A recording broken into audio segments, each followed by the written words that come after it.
The Cinephile Iceberg. Tier 0 rarely watches movies. This is pretty much self-explanatory, but with each tier there are chill variants and there's insufferable variants. So for tier 0, the chill variant is the non-judgmental people. They might not really like watching movies, but they're just doing their own thing. They're minding their own business. They're chill. They're cool. But then you also have the insufferable variant, which is judgmental people. These are the types of people that are going to be like, "Oh, you want to watch a movie tonight? No, thank you. I have better things to do." Shut the fuck up, Randy. You watch football every single weekend. And there's nothing wrong with watching football. Okay, I like football, but you can't tell me that watching football or scrolling on Instagram is a better use of your time than watching movies.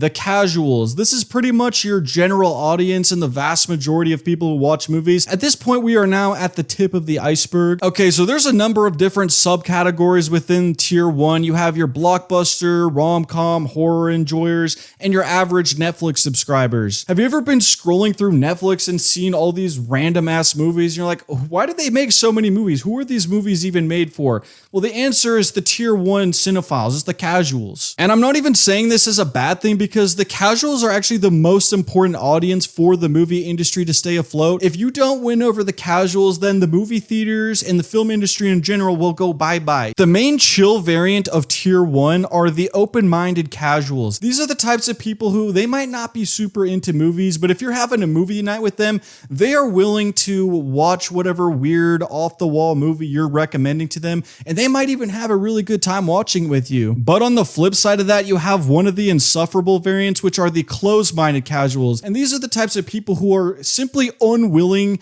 to watch any movie that is slightly weird or slightly abnormal. Like, if you're trying to have a movie night with a closed-minded casual, it is almost impossible to actually find a movie to watch, because they pretty much refuse to watch anything that isn't just a very basic rom-com or blockbuster or something like that. And to be fair, out of all of the insufferable variants on the iceberg, this is one of the more mild ones. You'll see as it goes deeper down the iceberg, some of the insufferable variants get really annoying. But actually, you also have another insufferable variant of tier 1, which are the people who are loud in theaters. And this might actually be the single most insufferable variant on the entire iceberg.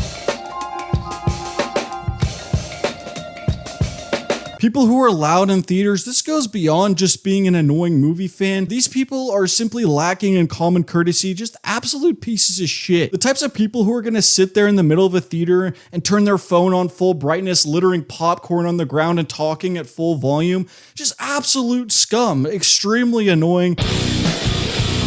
Basic movie fans. These are people who are definitely a lot more into movies than your average person walking down the street, but they still haven't gone that far down the rabbit hole yet. So the main subcategories of tier 2 include fanboys and fangirls. They're kind of similar to the casuals, except they've gone a lot more in depth into specific movies and specific franchises. They know all the lore. They got all the information. These people know what's up. And then you also have the IMDb and Letterboxd core. These are people who are super into pretty much any movie that's in the IMDb top 250 or all the movies that are really popular on Letterboxd. The main chill variants of tier 2 are your normal movie enthusiasts and your normal fans. Pretty self-explanatory. I would say your normal movie enthusiasts are just regular people who happen to be a little bit more into the IMDb and Letterboxd core, and your normal fans are your fanboys and fangirls, but they're just normal, chill people, if you know what I mean. And then for the insufferable variants, you have your toxic fans. These are fanboys and fangirls who have gone too far, and they have let a specific movie or franchise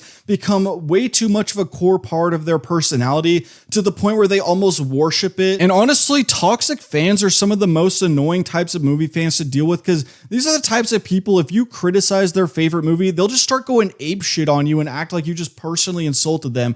It's like, dude, it's a fucking movie, relax. People are allowed to have different opinions. And then you also have the pseudo-intellectuals. These are the types of people where if you criticize a movie they like, they'll probably respond with, "Oh, what, there wasn't enough explosions for you?" It's like, give me a fucking break, dude.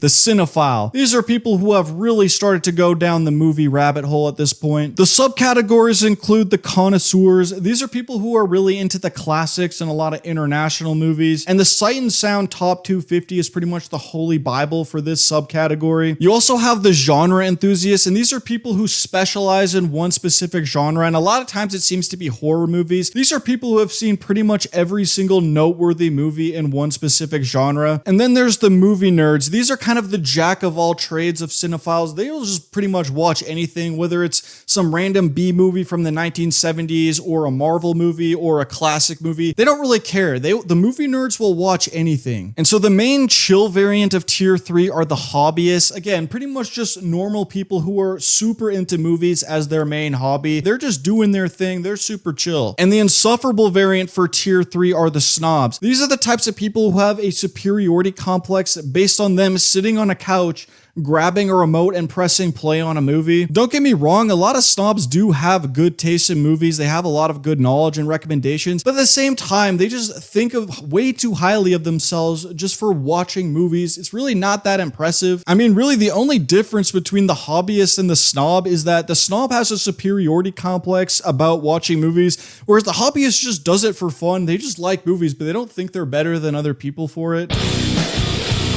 The advanced cinephile. Now we're getting into the territory of people who at this point are basically experts about movies. So the subcategories of tier 4 include cinema historians. These are people who like to watch a lot of old movies. They have probably seen thousands and thousands of movies throughout their life. Any obscure movie that you could possibly think of that has any sort of relevance whatsoever, they have definitely seen that movie. And then you also have theater junkies. These are people who watch pretty much every single new movie that comes out every year. They go to film festivals, they probably go to the theaters multiple times a week. And then you have movie burnouts. These are people who don't really have that much time to watch movies anymore. And you could argue that movie burnouts are people that made it all the way down to tier 4, but then they got busy, so they went back up to tier 1, but they still have the knowledge of a tier 4 cinephile. So the main chill variant of tier 4 is the walking encyclopedia. They know what they're talking about. They've seen so many movies that they have pretty much endless recommendations for you, and they will actually give really good insight and analysis on movies, and they're very happy to share that knowledge with the world.